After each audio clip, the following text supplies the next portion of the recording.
Good morning, students. You are welcome in our digital marketing today's class. Let's see what we are going to learn today. देखिए, first of all we need to learn that time and skill. अगर आपके पास समय है और उसके साथ अपनी skill को आप जोड़ देते हैं तो which will come out? Obviously, the money will come out. So उसके लिए आपको दो चीज़ें करनी पड़ेगी ऑब्वियसली, टाइम. लेकिन कई बार क्या होता है, कुछ लोग ये कहते हैं कि जी मेरे पास टाइम तो बहुत है लेकिन मैं स्किल सेट अडेप्ट नहीं करना चाहता, मैं कुछ सीखना नहीं चाहता. बट अगर आप कुछ सीखेंगे नहीं और वो ये कहते हैं कि let's say if somebody have joined on some X amount they will not getting improved. अगर किसी ने जॉब की मैं बात कर रहा हूँ, ऐसे ही बिजनेस की बात कर रहा हूँ, तो बिजनेस एक लेवल पे स्टेगनेंट हो जाता है क्योंकि उसको नेक्स्ट लेवल पे जाने के लिए उसके पास स्किल नहीं है. इसलिए if you have time but you enhance your skill accordingly the money will come out by that product. ये मैं इसलिए बता रहा हूँ आपको जानकारी के लिए क्योंकि जब हम आगे देखेंगे obviously eight the end of the day जब हम कोई चीज़ या स्किल सीखते हैं, पढ़ाई करते हैं, एक लेवल पर जाकर हमारा उद्देश्य होता है कि उससे हम कुछ अर्न करें या वो हमारी आजीविका का साधन बने, है ना. किसी ने साइंस पढ़ी वो रिसर्च वर्क में जाता है, कोई एजुकेशन फील्ड में जाता है, कोई नीट करना चाहता है अगर बायो से होता है, कोई अगर इंजीनियरिंग फील्ड से होता है तो इंजीनियर बनना चाहता है. वो क्या है, वो सब यही तो है कि हम उस फील्ड को एक्सप्लोर करके और उस पर एक लेवल की स्किल सेट अडेप्ट करते हैं और then how we will grow. तो आज जो है वो there are some point which I need to write down. There are three things. One is job, जो हमारा डिजिटल मार्केटिंग फील्ड है specially. Second is freelancing, and then third is agency. Let me clear about first these three topics, है ना. आप अगर आपने ये जो है वो डिजिटल मार्केटिंग लर्न किया, अब आप क्या करेंगे? Either you will do job first thing और फ्रीलांसिंग. ये बड़ा फैसिनेटेड शब्द लगता है इनिशियली कि we are into freelancing field and we are doing freelancing, लेकिन ये जिम्मेदारी बहुत बढ़ा देता है. देखिए, जॉब में है, आपको पता है आपके ऑफिस पे कॉल है 9 to 6 का या जो भी आप what ever the time you have 9 to 5, है ना. लेकिन तो आपको जाना ही पड़ेगा उस समय. फ्रीलांसिंग आपकी रिस्पॉन्सिबिलिटी बढ़ा देता है लेकिन फ्रीलांसिंग अभी भी क्रेडिबल नहीं है क्योंकि वो बंदा कहता है कि नहीं जी मैं I have 2 more projects right now, I will do it later on. अब आप कहते हो यार मुझे अभी चाहिए, तो आप इसको तो कह सकते हो मुझे चाहिए, इससे आप दूसरे फिर फ्रीलांसर के पास जाते हो, वो भी यही कमोबेश चीज़ें कहता है. तो इसको अभी उतना क्रेडिबल नहीं माना गया है. लेकिन जैसे जैसे गिग इकोनॉमी का आपने नाम सुना है, GIG, gig economy. Gig economy का मतलब होता है कि हर व्यक्ति प्रोजेक्ट बेस्ड काम कर रहा है. जैसे आपने देखा हो ये ओला उबर के ड्राइवर्स, ये गिग इकोनॉमी तो है, दे आर नॉट फिक्स्ड. वो कहते हैं जी अभी हम ऑन करेंगे अपना ये जो भी ऐप है और तब से हमारा काम शुरू होता है. कुछ लोग रात में करते हैं, कुछ लोग 4 घंटे के लिए करते हैं, कुछ लोग पूरे दिन के लिए करते हैं. वो क्यों करते हैं? क्योंकि वो फ्रीलांसिंग कर रहे होते हैं. ऐसे ही कोई प्रोजेक्ट मैंने उठाया और उस पर मैंने काम किया, तो what I am exactly doing? Freelancing. उसके लिए मैंने एक नियत पैसा तय कर लिया, जैसे ठेकेदारी होती है. It is sort of A freelancing कि भी मैं कहते हैं ना कि एक तो किसी को रूटीन बेस आप किसी मजदूर को बुला रहे हो तो आप कह रहे हो उसको वेजेस दे रहे हो पर डे के हिसाब से, एक कह रहे हो जी ठेके पे दे दो थोड़ा जल्दी काम हो जाएगा. क्यों? क्योंकि फिर वो ठेकेदार की जिम्मेदारी होती है उस काम को करवाना. वैसे ही फ्रीलांसिंग है. Third thing which is agency.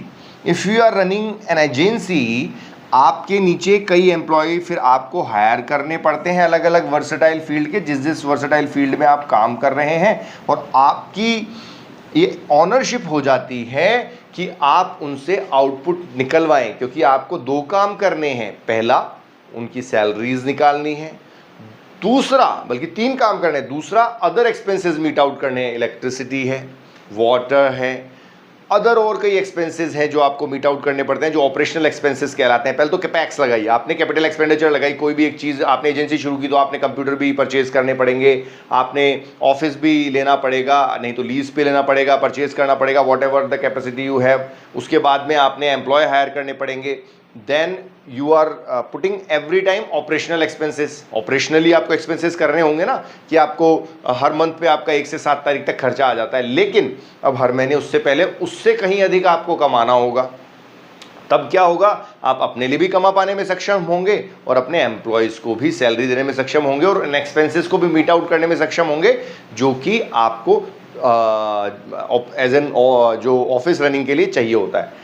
तो इसलिए एजेंसी सबसे क्रूशियल क्रिटिकल टास्क है, लेकिन अगर आपको बड़ी प्रॉफिटेबिलिटी चाहिए होती है, आपको लोगों से काम करवाना होता है ये, लेकिन लेटर ऑन स्टेज आता है। सबसे पहले करना क्या चाहिए, पहले आप जॉब करें, फ्रीलांसिंग करना चाहें तो करें, नहीं तो फिर बहुत एक अच्छा अनुभव लेने के बाद आप एजेंसी ओपन कर सकते हैं। इनिशियली कई बार अगर आप एजेंसी ओपन करने में जाएंगे और अगर आप इन लोगों से काम निकालने में सक्षम नहीं हो, खुद को अगर नहीं आएगा तो आप कैसे काम निकालेंगे इनसे। तो पहले तो आपको खुद पूरा मॉडस ऑपरेंडी समझना होगा, कैसे काम होता है, क्या होता है। नहीं तो आप फ्रीलांसिंग कर सकते हैं, या फिर आपका बिजनेस है तो उसमें तो आप यूज़ करेंगे ही करेंगे। If you have your own business और आप उसको सिर्फ अपनी ब्रांडिंग के लिए यूज़ करना चाहते हैं, आप इन दोनों में से कहीं से मतलब इनमें से पैसा एक्सट्रैक्ट नहीं करना चाहते हैं, तो आप वहाँ से कर सकते हैं। लेकिन अब क्या किया, इसके लिए आपने स्किल सेट गेन किया और अपना टाइम दिया ऑब्वियसली, और उससे आपको you will find the by product as money. ठीक है, देखिए डायरेक्ट इसका डिजिटल मार्केटिंग की तकनीकी उससे कोई संबंध नहीं है कि मैंने फेसबुक पे आपको ऐड चलाना सिखा दिया या मैंने आपको गूगल पे कोई ऐड चलाना सिखा दिया। There is nothing like this, या आपको एसईओ कुछ करना सिखा दिया। लेकिन ये इंपॉर्टेंट चीज़ें हैं, आपके लिए जानना जरूरी है कि आप किस किस फील्ड में काम कर सकते हैं। ठीक है, चलिए, और कौन कौन से प्रोडक्ट हैं जो आप यूज़ कर सकते हैं। अब बात करते हैं सेलिंग ऑफ प्रोडक्ट की। अब इसमें दो तरह के प्रोडक्ट होते हैं। पहला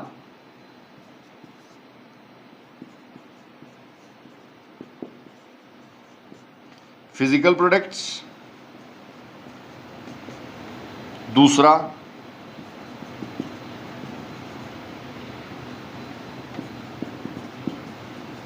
वर्चुअल, जिसको सर्विसेज कहते हैं। दो ही तरह की चीजें तो बिकती है, जब भी तो आपने जीएसटी का गुड्स एंड सर्विसेज टैक्स है, GST stands for goods and services, या तो आप गुड्स बेचोगे या आप सर्विसेज बेचोगे। तो फिजिकल और वर्चुअल दो तरह की सर्विसेज मौजूद रहती हैं। फिजिकल सर्विसेज में आप कोई भी प्रोडक्ट बेचेंगे, आप जैसे कह रहे हैं, आप if you are into jewellery field, somebody is saying that he is into some another field, they are making some another product as an manufacturing और ट्रेडिंग ऑफ समथिंग और सेलिंग ऑफ समथिंग, तो physical product बेच रहा है। दूसरा, जैसे late से कोई एजुकेशन फील्ड में है, कोई किसी तरह की और डॉक्टर है ना, कोई और किसी तरह की सर्विसेज को बेच रहा है, वो फिजिकल प्रोडक्ट कुछ नहीं बेच रहा है, अपनी सर्विसेज बेच रहा है, तो वो वर्चुअल प्रोडक्ट कहलाता है। दिखता तो कुछ नहीं है। आज मोबाइल की सिम लेते हो तो सिर्फ सिम के सिवा क्या है, आप बात ही तो कर रहे हो, तो आप सर्विसेज गेन कर रहे हो बेसिकली, तो वो सर्विसेज कहलाती हैं। ऐसे ही डिजिटल मार्केटिंग कौन से इन दोनों में से किस फील्ड में आएगा, प्रोडक्ट में आएगा, सर्विसेज में आएगा। बेसिकली अगर आप एजेंसी चला रहे हैं तो आप जो है वो सर्विस बेच रहे हैं बेसिकली या प्रोडक्ट बेच रहे हैं। एजेंसी चला रहे हो, you are a agency owner, क्या बेचोगे इन दोनों में से, वर्चुअल प्रोडक्ट बेच रहे हो, फिजिकल प्रोडक्ट बेच रहे हो अपने कस्टमर को, कुछ फिजिकली आपने सेल किया। Are you getting my point what I am saying to you students? No, let me clear once again. There are two sort of product, दो तरह की चीजें बिकती है। ठीक है, पहला प्रोडक्ट हो गया, कोई भी अपना आप प्रोडक्ट बेच रहे हैं। दूसरा, आप सर्विसेज बेच रहे हैं। ठीक है, सर्विसेज मैंने आपको बताया एग्जांपल, कोई पढ़ाता है अपनी सर्विसेज बेचता है, डॉक्टर अपनी सर्विसेज बेचता है, टेलीफोन कंपनी अपनी सर्विसेज बेचती है, एडवोकेट अपनी सर्विसेज बेचता है, सब अपनी सर्विसेज तो बेचते हैं। ऐसे ही मैंने पूछा आपसे कि अगर आप एक एजेंसी ओनर हो, आप समझ रहे हैं एजेंसी ओनर का मतलब, आप एक डिजिटल मार्केटिंग कंपनी चलाते हो जहां आप लोगों के लिए ऐड चलाते हो, उनके वेबसाइट्स को उनको एसईओ करते हो, तो आप फिजिकल प्रोडक्ट बेच रहे हो या वर्चुअल प्रोडक्ट बेच रहे हो? वर्चुअल बेच रहे हो, clear. So in the same way it means आप सर्विसेज बेच रहे हो उनको, आप उनको फिजिकल कुछ नहीं बेच रहे हो। एट द सेम टाइम जैसे आपने बताया अभी, कोई फिजिकल प्रोडक्ट बेचना जा रहे हो जहाँ पे आप ज्वेलरी बेच रहे हो, फीमेल्स के कोई गारमेंट बेच रहे हो, बच्चों के कोई गारमेंट बेच रहे हो, आप एक स्पेसिफाइड एक नीश आपने पकड़ लिया। जब हम ये वर्ड यूज करते हैं नीश, इसका मतलब हमने एक स्पेसिफिक कैटेगरी को पकड़ लिया। कई लोग होते हैं जो लोग होते हैं जो लार्ज साइज होती है जिनकी, लेट्स से जो नॉर्मली मिलती नहीं है ना फिजिकल अटायर्स में, वो उनको बेचते हैं, वो नॉर्मल कपड़े बेचते ही नहीं है, they don't sell those product. तो उनका नीश क्या है, वो अलग ही एक कैटेगरी है, जिस तरह के लोग उनकी कैटेगरी में आएंगे। कुछ किड्स के प्रोडक्ट बेचते हैं, किड्स में भी कुछ लोग सिर्फ गर्ल्स के प्रोडक्ट बेचते हैं। तो ये वो क्या करते हैं, वो उस कैटेगरी के लिए बहुत स्पेसिफिक, कुछ लोग सिर्फ जो ग्रूम्स होते हैं, जैसे लहंगाज होती है, वो सिर्फ लहंगाज ही बनाते हैं और कुछ नहीं बनाते हैं, कुछ और सेल नहीं करते हैं। तो फिर जितने भी लहंगा परचेज करने वाले लोग हैं वो वहां पर जाएंगे, ठीक है। कुछ लोग सिर्फ मेल गारमेंट्स ही बनाते हैं, मेल में भी शादी पर्पस, पार्टी पर्पस गारमेंट्स बनाते हैं, तो वो उनका नीश हो जाता है कि भाई अगर हमें पार्टी वियर्स कुछ देखना है ना तो वो बेस्ट ब्रांड है। जैसे मान्यवर है ना, मान्यवर क्या करता है, यही करता है। सो इन द सेम फैशन, ठीक है। चलिए, थर्ड है इसमें डेटा सेलिंग, फोर्थ है स्पेस सेलिंग या एड्स, एंड फिफ्थ है गुडविल सेलिंग। ये सब चीजें और बिकती है इसके सिवा, कैसे, आइए देखते हैं। डेटा सेलिंग, अगर आपके पास किसी भी तरह का कोई डेटा मौजूद है, अगर आपके पास एक डेटाबेस मौजूद है, डेटा बैंक आपने बनाया अपनी मेहनत से, अगर वो मौजूद है तो लोग चाहेंगे, जैसे आपने एजुकेशन उसके लिए एक सर्वे किया और सर्वे करने के बाद डेटा इकट्ठा किया स्टूडेंट्स का, अपने एरिया, अपने जयपुर या राजस्थान का, और वो पूरा डेटा आपके पास अवेलेबल है, स्कूल, कॉलेज, जो भी कैटेगरी, जिसके भी कैटेगरी है। तो अगर कोई स्कूल पर्पस के लिए कोई बंदा कोई भी चीज़ बना रहा होगा ना, तो उसको वो डेटा चाहिए उन बच्चों तक या उनके पेरेंट्स तक वो डेटा पहुंचाने के लिए, तो वो आपसे डेटा परचेज कर लेगा। वो कहेगा जी लाइए मुझे डेटा आप सेल कर सकते हैं, आपने डेटा बैंक बनाया है अपनी मेहनत से, तो हाँ हम इसका पे आउट कर देंगे आपको, क्योंकि उनको रेडी मेड डेटा मिल जाएगा। वो उनको फिर सर्वे करना पड़ेगा, तो हो सकता है कि उसमें लाखों की कॉस्ट लग रही हो और आपने ऑफर किया मात्र उसको 50,000 रुपये में, तो ऐसे उसकी लाखों करोड़ों की कॉस्ट लगने वाली थी। ऐसा आपने बचा के उसको मात्र 50,000 में दे दिया, तो वो एज एन बिजनेसमैन कोई भी घाटे का सौदा नहीं करना चाहता, वो प्रॉफिटेबिलिटी के लिए बिजनेस बना होता है। तो वो कहेगा ठीक है यार आप मुझे 50,000 में डेटा दे दो। अब आपने क्योंकि ऐसे 50,000 के अगर 50, 100, 200, 500, 1000 कस्टमर ढूंढ लिए, तो आपने क्या बना लिया, प्रॉफिट बना लिया। क्योंकि ऐसा थोड़ी कि आपने डेटा एक को ही देना है, अगर ऐसा इंस्टीट्यूट दूसरा हो रहा है तो आप उसको भी दे दोगे डेटा, सिंपल। तो डेटा सेलिंग, ठीक है, ये एक और काम हो गया। स्पेस सेलिंग, स्पेस सेलिंग जो एड्स हम चलाते हैं, वो किसी स्पेसिफिक स्पेस पे चलाते हैं, मतलब एक जगह पर चलाते हैं, तो ये स्पेस सेलिंग कहलाता है। क्लियर हुआ, बहुत सिंपल है भाई, ठीक है, हमने गूगल पे चलाया या फेसबुक पे चलाया, इंस्टा पे चलाया या व्हाट्सएप के थ्रू बूस्ट किया, so that is called space selling. Goodwill selling, goodwill selling stands for influencer. सुना है आपने नाम, इन्फ्लुएंसर क्या करते हैं, प्रोडक्ट बताते हैं। क्यों बताते हैं, दे चार्ज फॉर इट। अगर कोई भी व्यक्ति अपना ऑलरेडी उसका चैनल चल रहा हो यूट्यूब पर और उसके करोड़ों फॉलोअर्स हों, मिलियंस बिलियंस ऑफ फॉलोअर्स हों, तो वो they charge from the accompany by showcasing. एक मोबाइल को शोकेस करना है, एक कोई लैपटॉप को शोकेस करना है, किसी और चीज़ को शोकेस करना है, तो they charge from the company. Affiliate marketing एक अलग चीज़ होती है। एफिलेट मार्केटिंग में तो आप उसका लिंक दे देते हो, आप you can also be affiliates, any of the student you can be affiliate. आप में से कोई भी स्टूडेंट एफिलेट कर सकता है। वो कैसे कर सकता है कि जो भी आपने चीज़ बनाई है उसके नीचे आप एक लिंक शेयर करें, या आप नॉर्मली भी लिंक शेयर करके किसी को जो है वो अलग अलग परसेंटेज ऑफ आपको कमीशन मिलता है। तो अगर आपके उस लिंक के थ्रू यदि वो प्रोडक्ट सेल होता है तो आपको उसका कमीशन मिलता है, and that is called affiliate. लेकिन गुडविल का मतलब आपने एज एन इन्फ्लुएंसर एक गुडविल बनाई, आप ट्रैवल किए, आपने ट्रैवल ब्लॉग बनाया। अभी होटल वाला चाहता है कि आप मेरे ही होटल में रुकें, उसके सारी चीज़ों के बारे में बताएं कि ठीक है जी जयपुर में आए हैं, या आप आगरा में गए हैं, या आप गोवा में गए हैं, या आप केरला में गए हैं, या आप दुबई गए हैं, तो वहाँ के होटल को आप एक्सप्लोर करें। तो वो जब गुडविल को वो करेगा इन्फ्लुएंसर, तो पैसा भी मिलेगा उसको और रिकग्निशन तो है ही ऑब्वियसली, क्योंकि वो इन्फ्लुएंसर ऑलरेडी है। तो इस तरीके से इन सब चीज़ों को आप सेल अप करके जो है वो you can earn money, but for that you required skills and need to invest your time. ठीक है, चलिए आगे बढ़ते हैं।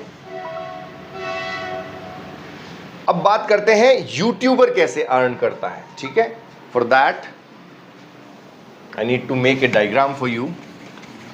चलिए जी, सो हाउ यूट्यूबर अर्न्स, ठीक है।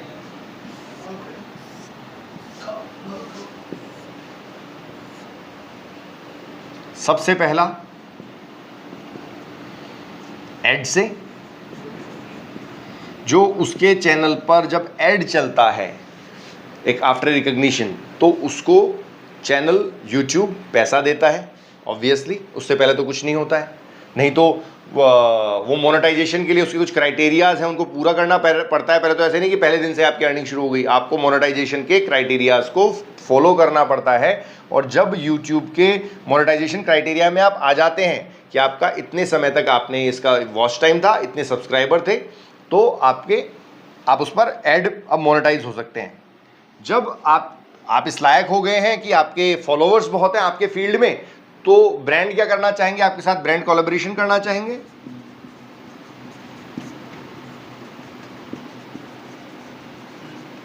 ब्रांड कोलैबोरेशन कोई भी बंदा ये चाहेगा, कोई फीमेल है जैसा मैंने बताया, और वो फैशनिस्ट है, मतलब वो फैशन ओरिएंटेड है, तो और वो फैशन या ब्यूटी से रिलेटेड चीज़ें बताती हैं, तो कोई कहेगा आप हमारी ज्वेलरी शोकेस करो, कोई कहेगा जी आप हमारे नया ये प्रोडक्ट आया है, नेल पेंट आया है, इसको करो, कोई कहेगा लिपस्टिक करो, कोई कहेगा ये इस तरह कोई स्किन से रिलेटेड कोई क्रीम है, इसको करो। क्योंकि वो चाहेंगे कि उसके जितने भी जो फॉलोअर्स हैं यानी सब्सक्राइबर हैं, वो उन प्रोडक्ट्स को परचेज कर लेंगे। तो that is called brand collaboration. Then affiliate marketing, मैंने भी बताया एफिलिएट मार्केटिंग आपको कि आप अपने उस चैनल के साथ, कई बार आप देखना ये मैंने लिंक में दिया हुआ है नीचे, बार बार ये जो YouTube का जो ऑनर होता है वो ये बोलता है कि मैंने ये नीचे दिया हुआ है। जब आप इस लेवल पर पहुंच जाते हो तो आप कोर्सेज भी सेल करने लगते हो। आपने एड्स चलाए, ठीक है, उससे आपको पैसा मिला। एक्चुअली इसमें क्या होता है,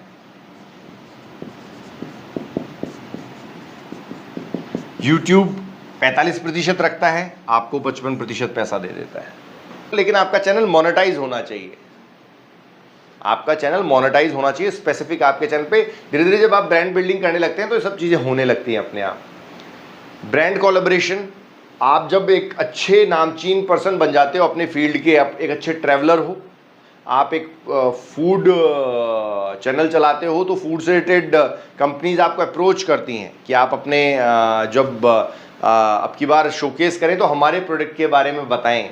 आप एक कुकिंग चैनल चलाते हो, तो कोई भी मसाले वाला, कोई भी प्री जो है प्रोसेस फूड वाला, व्हाटएवर जो भी फूड से रिलेटेड कोई भी आइटम है ना, उससे रिलेटेड वो चाहेगा कि सर आप या मैम आप हमारे प्रोडक्ट के बारे में बोलें।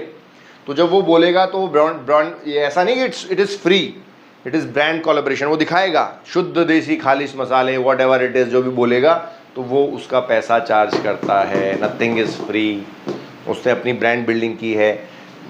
कई बार आपको कहता हुआ एक यूट्यूबर पाया जाएगा कि नीचे मैंने लिंक दिया हुआ है, आप उस लिंक से परचेज करेंगे तो आपको सच डिस्काउंट मिलेगा। लेकिन होता साथ में ये भी है, डिस्काउंट तो मिलता है, लेकिन साथ में ये है कि उससे जो है वो यूट्यूबर को या जो भी वो जिसने भी लिंक दिया है उसके पास भी कमीशन का पैसा पहुंचता है, और इसको एफिलिएट मार्केटिंग बोलते हैं। जब आप एक फेमस और नामचीन यूट्यूबर बन जाते हो तो आप कुछ कोर्सेज भी ऑब्वियसली अपने बना लेते हो। ऑब्वियसली कई बार आपने देखा ना कि I have gone through lot a big experience, like 20-25 experience I have, and I would tell you in my mastery class that how you can learn this. ऐसा आपने सुना होगा अक्सर। जब आप ऑब्वियसली एक नामचीन व्यक्ति बन जाते हैं तो लोग आपको अपने चैनल पर, इवन इफ कई ऐसे टेक्निकल आप देखते होंगे, लेट्स से टेक जो है वो टेक बर्नर हो गया या टेक्निकल गुरुजी हो गया, ये आपने देखा हो, तो ये लोग एज एन स्पीकर बड़े बड़े चैनल्स पर जाते हैं, तो दे चार्ज फॉर इट। बड़े बड़े एड्स इनके दिए जाते हैं बाकायदा, क्योंकि लोग इनकी फॉलोइंग है। सो ये या इंस्टीट्यूट्स इनको बुलाते हैं या कंपनीज इनको बुलाती हैं बोलने के लिए, तो उसका वो पैसा चार्ज करते हैं। They don't go as an free. हाँ नहीं, पॉडकास्ट तो कई बार ब्रांडिंग के लिए चले जाते हैं, बट पॉडकास्ट भी कई बार पैसा दे सकता है। लेकिन चलिए, पॉडकास्टर तो क्या होता है कि एक तरह का कोलैबोरेशन कर लिया कि आप भी यूट्यूबर हैं, मैं भी एक यूट्यूबर हूँ, चलिए आप मेरे चैनल पर आ जाइए और लेट्स डिस्कस अबाउट इट, और वो एक अलग चीज़ है। आपके जैसे किसी इंस्टीट्यूट में आप गए, आप एक बड़े फेमस यूट्यूबर हो, आपको एक इंस्टीट्यूट ने बुलाया, किसी एमबीए इंस्टीट्यूट ने, कि आप हमारे बच्चों के लिए बोलो, क्योंकि आपकी फ़ैन फॉलोइंग बहुत है उनके स्टूडेंट्स में। तो जब आप जाते हो तो आप कहते हो कि ठीक है मैं आ जाऊँगा, मेरी टीम है, कोई दिक्कत नहीं है, and I will charge 5 lakh rupees for this session, because इतने फॉलोवर्स हैं तो उसकी एक ब्रांड बिल्डिंग है, वो लेगा। तो 5 लाख रुपए कोई बड़ी चीज़ नहीं है उस समय वो उससे मांगे हैं, क्योंकि उसकी अप्रोच है इतनी, उसका एक दिन की कॉस्ट तो बनेगी ही ना, तो दे पे फॉर इट। पहले वो पैसा देते हैं, बाद में वो आता है बंदा। सो दैट्स हाउ योर, ये तो इनिशियल जब स्ट्रगलिंग एक फेज होता है उसमें ऐसी दिक्कत आती है, बाद में once you become a brand, जब भी तो कहते हैं कि एक एक्टर ने इतने करोड़ रुपए चार्ज किए इस फिल्म के लिए, कैसे, वो भी तो काम ही कर रहा है, एक बेचारा दूसरा एक एक्टर, एक कैरेक्टर एक्टर भी तो काम ही करता है, लेकिन क्योंकि उसकी ब्रांड बिल्डिंग होती है, उसके नाम से लोग फिल्म देखने आते हैं और उससे पैसा बनता है, तो इस वजह से जो है वो ये चीज़ होती है। इसी तरीके से देयर आर, क्या और भी आपको लगता है कि और तरीके हैं कि जहां पर हम जो है YouTube से पैसा बना सकते हैं? आप खुद का प्रोडक्ट भी सेल कर सकते हैं, जैसे सलमान खान ने बनाया बीइंग ह्यूमन, है ना। इसी तरीके से you can make your own product and you can wear those product during your show, you can say that I have starting this new wing, क्योंकि आपके पास मल्टीपल अपॉर्चुनिटी है उस समय जब आप इस तरह की कोई चीज़ करते हैं ना, तो आपके पास नॉट ओनली सिंगल अपॉर्चुनिटी, इससे तो पैसा आ ही आ रहा है। जब आप YouTube चैनल आपने रन किया और आपने एड्स उस पर रन होना शुरू हुए, तो वो तो पैसे का माध्यम है ही है। इसके सिवा there are ample of new opportunity and horizon arises, और कई न्यू अपॉर्चुनिटी और होराइजन बन जाते हैं जिनसे यू कैन अर्न एट। ठीक है, तो today what we have learned as of now, there are time and skill is money, obviously this is the one we have learned. Then हमने देखा कि हम किस किस तरीके से, let's say we came into job, we came as an freelancing के लिए कुछ वेबसाइट्स भी हैं जिनके थ्रू आप जाकर उन वेबसाइट पर अपने आप को रजिस्टर करा सकते हैं, और उसके बाद में आप जो है वो नेक्स्ट लेवल पर उससे अर्न कर सकते हैं, या आप मार्केट में अपनी अवेलेबिलिटी शोकेस कर सकते हैं and people can approach you कि ठीक है एक फ्रीलांसर है जो काम करके देता है, अच्छा काम करता है, तो then also you can do it. जैसे if you are a video editor for example, so you can edit those videos and कि ठीक है मैं आपको करके दूंगा, आपके पास एक सिस्टम है, आप घर पर बैठते हैं और आप उसको यूटिलाइज करते हैं। ठीक है, so at the same time हमने थर्ड देखा कि you are running an agency and by that also you are earning that money. फिर हमने देखा कि क्या क्या हम प्रोडक्ट सेल कर सकते हैं। हम प्रोडक्ट सेल करते हैं, हम सर्विसेज सेल करते हैं, हम डेटा, हम गुडविल, हम एड स्पेस, है ना, ये सब चीज़ें हमने देखी कि हम सेल कर सकते हैं। फिर हमने देखा कि अगर हम YouTube की बात करें, मैं ये एवेन्यूज इसलिए आपको बता रहा हूँ क्योंकि digital marketing is having lot many avenues to give you opportunity, but you need to do the mastery of it. आपको उस पर मास्टर बनना पड़ेगा, धीरे धीरे प्रैक्टिस करनी पड़ेगी, पहले दिन से ऐसा नहीं होगा।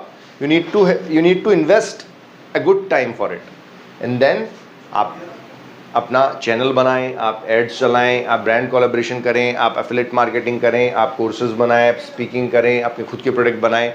इस तरीके से कई तरीके से आप चीज़ों को कर सकते हैं। ठीक है, डिजिटल मार्केटिंग में मैंने आपको जब अगर अवसर की बात बताई थी तो वो बताया था मैंने कि आपको digital marketing is a very big term, it's not a single term. You can be a content writer, you can be a SEO expert, you can be a social media expert. Social media में भी you can only be expert to the Facebook और Instagram.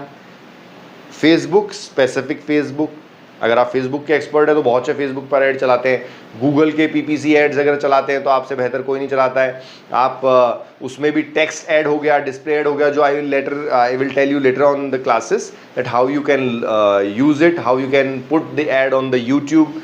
सो इस तरीके से बहुत सारे अवसर हैं कि जहाँ पर आप सिर्फ एक ईमेल एक्सपर्ट बन सकते हैं। ईमेल के लिए ऊपर जबकि ज़्यादा बात नहीं होती है, I will tell you how you can be a email ad expert. वो अपने आप में एक अलग फील्ड है. So there are lot many opportunities you will have during the classes. So ensure it that you should, लेकिन आपको ना थोड़ा सब चीज़ें सीखनी है. फिर as you have the interest of something कि ठीक है मेरे को इसमें सबसे ज़्यादा इंटरेस्ट है, then you can put your everything into it. Simple. लेकिन ऐसा नहीं कि उसकी आपको टर्म ही नहीं पता हो, आपको सब पता होगी नहीं यार. वो अगर इसमें इस चीज़ की जगह अगर ये और एड ऑन कर दें तो I think that would give us more impact out of it. ठीक है.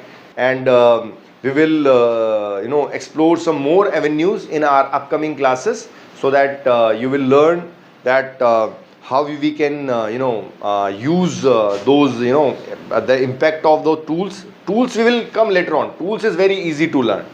टूल्स बड़ा मुश्किल काम नहीं है, लेकिन उससे पहले कि हम एक एज एन मार्केटर की सोच रखकर, एक क्रिएटर की सोच रख के, हमें यूज़र की सोच से हटके क्रिएटर की, मैंने बताया था अपने को सोच स्टैब्लिश करनी है. तो एक क्रिएटर की सोच रख के कैसे चीज़ें क्रिएट कर सकते हैं, कैसे एक मार्केटर बन सकते हैं, और वो मार्केटर बनकर हम लोगों को कैसा बढ़िया से बढ़िया एड शोकेस कर सकते हैं जिससे सेल जनरेट हो. At the end of the day sale generate होनी चाहिए. So we will learn that. We will explore some more avenues in our upcoming classes. Thank you.